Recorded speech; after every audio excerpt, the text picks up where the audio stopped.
Hello! Meron tayong ginagawa dito ngayon na bahay ng pusa. Bahay ni Mudir. Mudir! Mudir!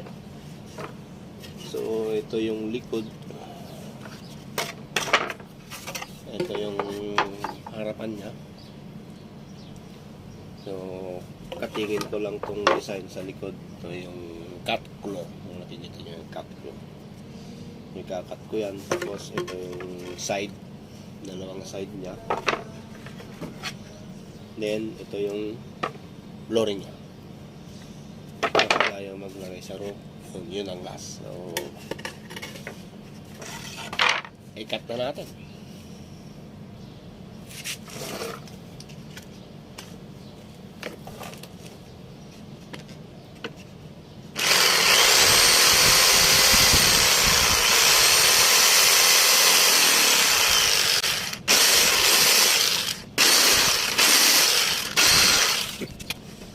Yan, kita na si cat claw. So, konting liha na lang, tsaka natin bubuuin. Kapalan na lang natin yung mga butas-butas kasi scrap naman na yung ginamit ko. Okay, salamat!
See.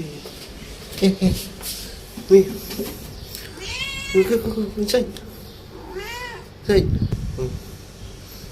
Yeah. Very good. Good.